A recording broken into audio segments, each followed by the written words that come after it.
Sa buong mundo, illegal yan. Bawal yan. Except for the United States of America. So siguro, kaya naisipang ipanukala yan, kung sino man ang nagpanukala, ay para nang sa ganon, merong malinaw na tuntunin o batas na sadyang sinasabing ito ay bawal. Ano ang ano?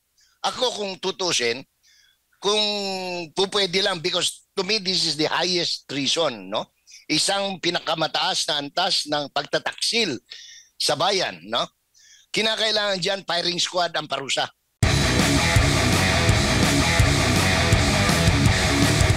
Needed pa ba itong panukalang batas na ito patungkol sa extraordinary rendition considering meron naman tayong kidnapping na Totoo yan.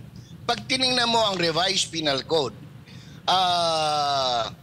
hindi lang states ang problema, I think ang dagdag lang dyan is parang sinasabi na if it is a state-sanctioned kidnapping, otherwise known as extrajudicial rendition, no?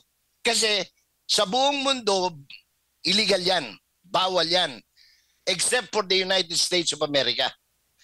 So siguro, kaya naisipang ipanukala yan, kung sino man ang nagpanukala, ay para nang sa ganon, merong malinaw na tuntunin o batas na sadyang sinasabing ito ay bawal. Ano ang ano? Ako kung tutusin, kung pupwede lang, because to me this is the highest treason, no? Isang pinakamataas na antas ng pagtataksil sa bayan, no? Kinakailangan diyan firing squad ang parusa. Kung itutuloy nila, hindi ordinaryong anong tawag nito? Parusa. pero Manong Jay, di po ba sa Amerika sila mismo yung kumukuha? Tama ba? Kasi hindi illegal sa kanila. Kumbaga sila mismo ang naging senaryo kasi dito, pangyayari kay dating Pangulong Rodrigo Duterte, mismo ang gobyerno ng Pilipinas ang nagsagawa nitong extraordinary rendition na nabanggit mo nga, isang pagtataksil. In fact, kahit na walang dahil yan ay treason na para sa akin, yan ay treason, dapat kahit na may batas na tayo sa treason may batas na tayo sa kidnapping, dapat yan sila yung maharap na kung sino man yung mga sangkot, dahil hindi po talaga katanggap-tanggap na ang sarili mong gobyerno ang magkakanulo sa isang Pilipino, hindi lang ordinaryong Pilipino kundi isang dating Pangulo ng bansa na naglingkod sa mamamayang Pilipino. So, hindi lang yon, siya ay super senior citizen, 80 anyos, no? So lahat ho ng talagang hindi dahil sa pro Duterte tayo or naman, ito tinitingnan natin ayon sa lituntunin na existing sa ating batas at ganun din sa human side na anong pangalan nito, human consideration, no? So, pero yaman lamang na meron ng nagpanukala niyan, ako I do not interpose any objection, no? Diyan sa, in fact, sususugan ko pa yan, ang gusto kong parusa ay death by firing squad sa Luneta. Opo, and dito naman po yung sir, sa issue naman po ng missing sabongeros na idinadawit naman ang apelidong Duterte.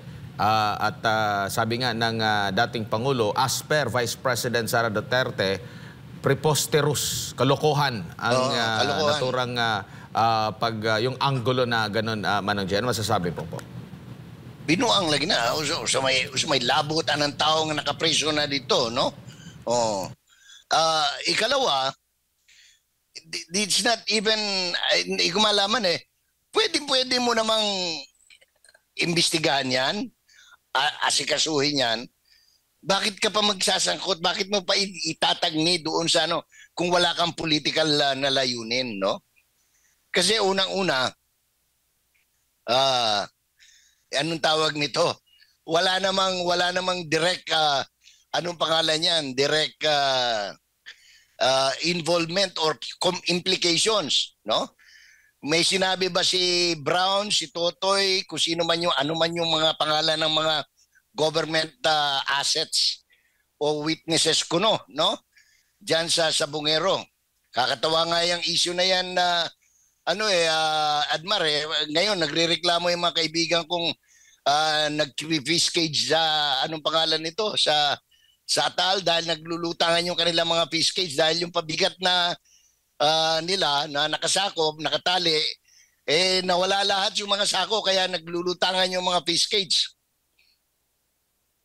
Opo. And ano nakikita mo dito sa muling paglutang po ng missing Sabongeros po? Meron ba kayong nakikitang something fishy? Maliban sa... alam mo, ayoko namang husgahan yan. Ano? Pero ito, sa karanasan ito, Admar, no? Dahil ako, hindi naman kaila sa mga kababayan natin.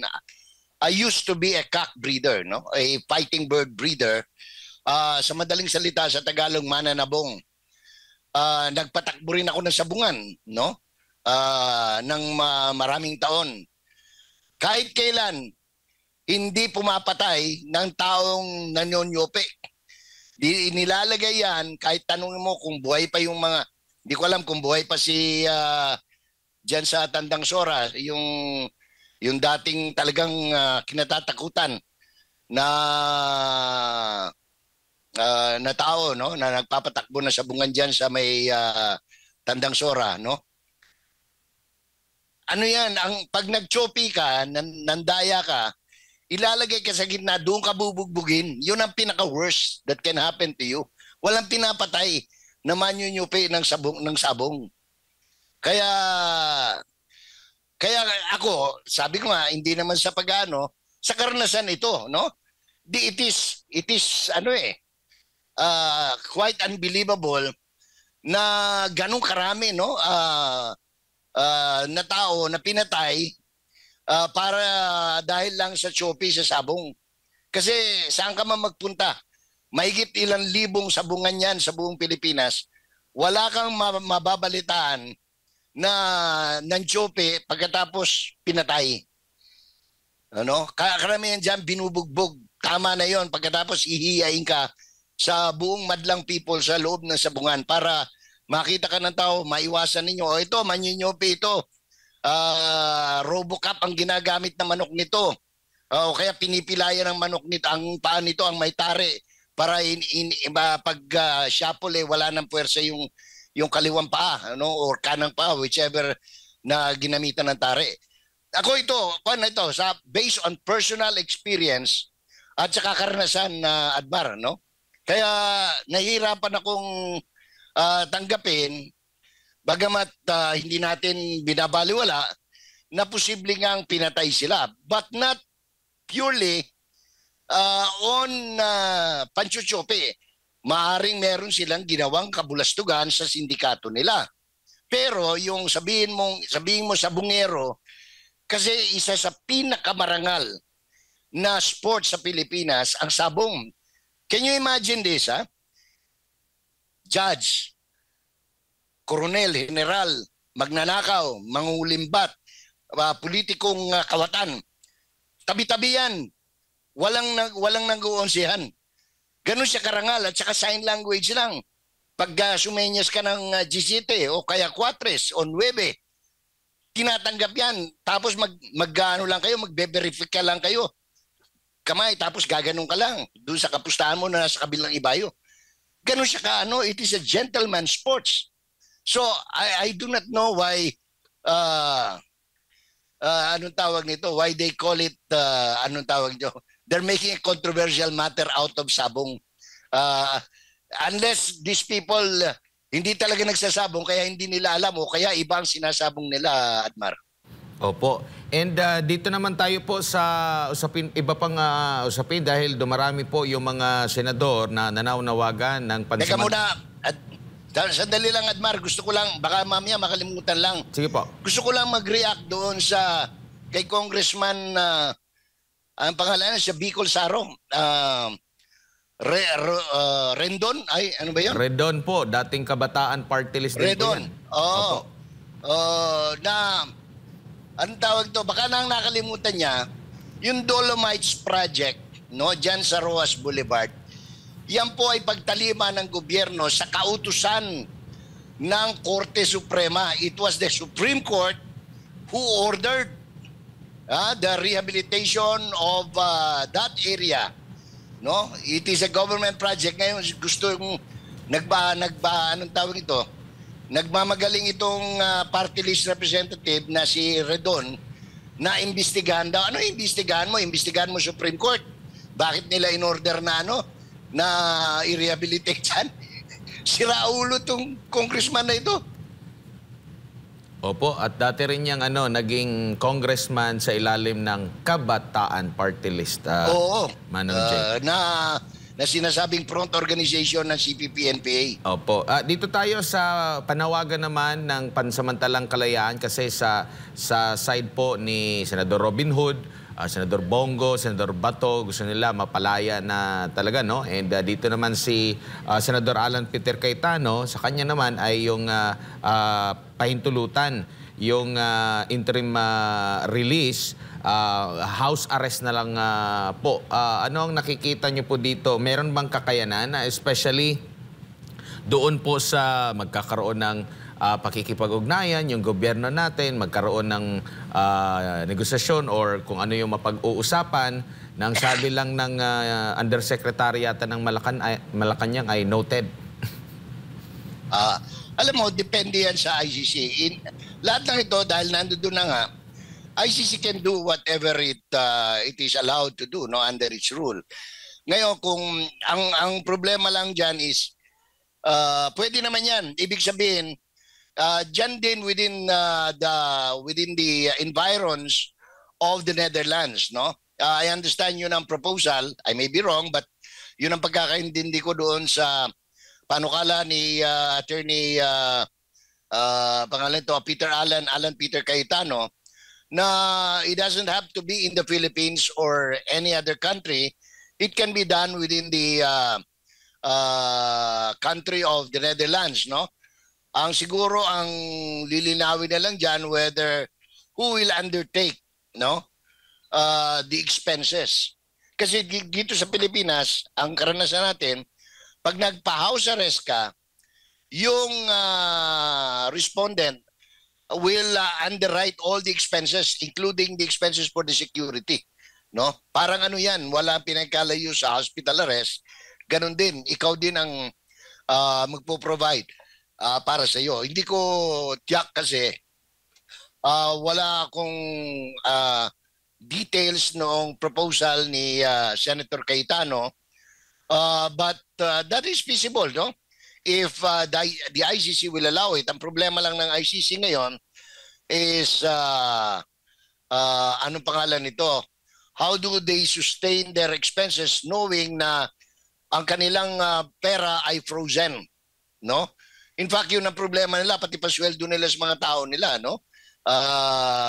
Dahil ano ito subject sila doon sa ginawang kautusan ni President Trump, freezing all assets and monies at lahat ng dinadaanan nitong sistema ng banking, no? Within the framework at including their travel. So, ngayon, pagdating doon sa house arrest, actually maganda, it's a win-win situation, no? For both the respondents and the prosecutor, because they would not, anong tawag ito, hindi na sila mababahala na manggagaling pa ito sa anong pangalan ito, sa ibang bansa or flight risk. Although, alam natin, wala nang flight risk yan eh. Ngayon pa lang nga, anong tawag ito, sinasabing nanghihina ang presidente dahil matanda na eh. Pangalawa, hindi siya akma doon sa pinapakain sa kanya, no? So kung house arrest yan, at least more humane, no? Makakain niya yung gusto niya, maatendihan siya ng ang daming gustong mag-volunteer ng mga nurses, Filipino nurses na nasa Europe, no? Who are willing to take care of him. Maraming Pilipino ang gustong mag-volunteer para ipagluto siya ng pagkain na akma sa kanyang nakaugalian at nakasanayan. So itong bagay na ito ay isang magandang pangyayari kung mapagbibigyan ng International Criminal Court, no? Although alam naman natin from the very start, yan ay talagang hindi dapat, no? Pero dahil nandiyan na yan, tingnan natin kung anong tawag nito. Kasi meron naman talagang interim release. So kung ang interim release, ang pinoproblema nila, yung bansa na kukup-kup sa kanya, no? Ngayon, ang kay Senator Cayetano is, huwag niyang problemahin yan. Diyan pa rin siya sa Netherlands, pero house arrest na, no? Diyan lang siya para pag kailangan siya ng korte, makaka-attend siya kaagad, no? Pwede siyang pumunta kaagad sa korte, Atmar. Alright, Sir Jay, siguro mensahe po ninyo para sa ating mga kababayan nanonood po sa mga oras na ito, Sir Jay. Well, ako, isa lang naman palagi ang panalangin ko na sana ay magkaroon ng katinuan, no, sa ating gobyerno, sa ating lipunan, sapagkat hindi po maganda itong nangyayari sa atin na nagkakaroon ng mga kaso ang tao dahil lang sa panggigipit, no? Ako, balita ko, sinampahan pa ako ng kaso ni Senator Risa Cayetano, nananahimik ako rito sa bundok, no? Sinasama pa ako diyan sa sagutin mo na lang yung anong pangalan nito. Kaya nga ako natuwa na si Senator Robin Padilla ay nagpatawag ng pulong, no? Kaugnay dito sa pagbabayad umano ng mga witness, no? Na mga peking witness para lang siraan ng mga tao. Hindi po maganda 'yan, no? Kaya hindi ko alam kung anong pangalan nito, anong napasok sa kukote ni Risa Hontiveros na imbis na sagutin niya. Kasi ang problema kasi ni Miss Hontiveros, hindi itong kauna-unahang pagkakataon na may nagsabing nanuhol siya ng witness. Pangatlo na ho ito eh.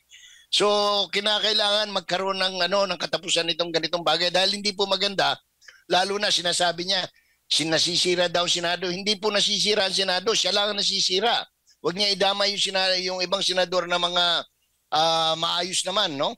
Sinisira mo sarili mo, sinisira mo ang dangal ng Senado, kaya harapin mo yan na Miss Hontiveros, no? At ako, pagka anong tawag to, meron ng panawagang ganyan, nag-uusap kami ng mga abogado ko, talagang kinakailangan, sobra na ito eh, itong abuso na itong ginagawa ni Risa Hontiveros at kinakailangan umaksyon ng 20th Congress and we are preparing to file anong tawag nito, an ethics complaint asking for the expulsion of Risa Hontiveros from the Senate of the Republic of the Philippines. Jade. Alright, sir. Daghang sa inyong oras at sa pagbibigay po ng impormasyon ngayong umaga sa ulitin po. Mabuhay po kayo, Jay.